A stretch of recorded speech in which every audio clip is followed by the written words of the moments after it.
Studio দেখানোর উদ্দেশ্যে এক নারীকে ডেমরার বাসায় নিয়ে যান গায়ক মইনুল আহসান নোবেল। ভেঙে ফেলেন মোবাইল ফোন, নেশাগ্রস্ত অবস্থায় করেন মারধর ও ধর্ষণ, হুমকি দেন ধর্ষণের ভিডিও সামাজিক যোগাযোগ মাধ্যমে ছড়িয়ে দেয়ারও। এরই মধ্যে সামাজিক যোগাযোগ মাধ্যমে নোবেলের ভুক্তভোগীকে মারধরের একটি ভিডিও ভাইরাল হয়, যার মাধ্যমে ভুক্তভোগীর পরিবার তাকে চিনতে পেরে জাতীয় জরুরি সেবা 999-এ কল করে। 19 মে পর্যন্ত ভুক্তভোগীকে নোবেলের বাসায় আটকে রাখা হয়।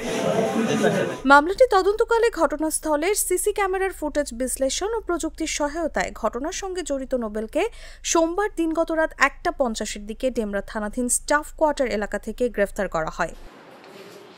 মঙ্গলবার বিকেলে আদালতে হাজির করা হয় তাকে। ডেমরা থানা পুলিশ নোবেলকে কারাগারে আটক রাখার আবেদন জানালে অপহরণ ও ধর্ষণ মামলায় নোবেলকে কারাগারে পাঠানোর আদেশ দেন আদালত। এই মামলার যিনি বাদীনি তিনি হলেন ইসরাত জাহান প্রিয়া। তিনি একসময় ইডেন কলেজের একজন ছাত্রী ছিলেন এবং ফেসবুকের মাধ্যমে, সামাজিক যোগাযোগের মাধ্যমে তার সঙ্গে আজকের আসামি নোবেলের সঙ্গে তার পরিচয় হয়। পরিচয় হওয়াতে সর্বপ্রথম তাকে গত 12-11-24 তারিখে সে তার সঙ্গে দেখা করতে বলে। দেখা করার কারণে তাকে তার স্টুডিওতে দিয়ে দেওয়ার কথা বলেন। যেহেতু তার একটা গানের স্টুডিও আছে, সেখানে না নিয়ে তাকে একটি বাসায় নিয়ে যায়।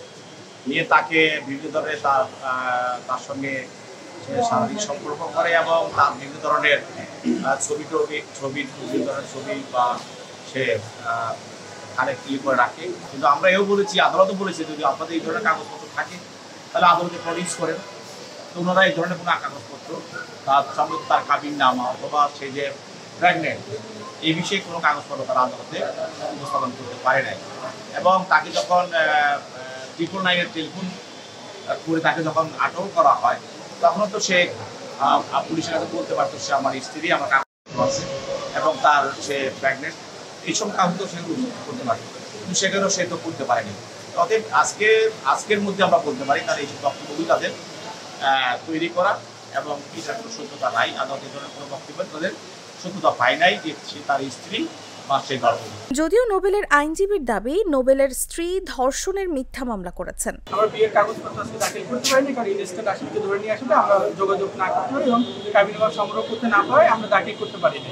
তো আমরা বিজ্ঞ আদালতে সাবমিট করেছিলাম যে বিজ্ঞ আদালত যে কোনো শর্তে জামিন দেয়, আমরা পরবর্তী ধার্য তারিখ পর্যন্ত কিংবা আমার সংসার করবো এই শর্ত আমরা বিজ্ঞ আদালতের কন্ডিশন কমপ্লাই করবো। আমরা সংসার করতেছিলাম, গতকাল পর্যন্ত সে আমার বাসায় ছিল, ইন মেনটেন্স আমার বাসা থেকে চলে গিয়েছে। যে মামলায় আমাকে আটকে রাখার অভিযোগ যদি থাকতো তাহলে তো আমরা সংসার করতাম না, আমাদের অন্ধসত্ত্বার কথা আসতো না। ভারতীয় টিভি চ্যানেল জি বাংলার সঙ্গীত বিষয়ক প্রতিযোগিতার অনুষ্ঠান সারেগামাপায় অংশ নিয়ে ব্যাপক জনপ্রিয়তা পান নোবেল। তবে এরপর নানা ঘটনায় বারবার বিতর্কে জড়িয়েছেন তিনি। এর আগেও বিভিন্ন অভিযোগে তিনি আটক হয়েছেন। তসলিমা তিথি, জাগো নিউজ।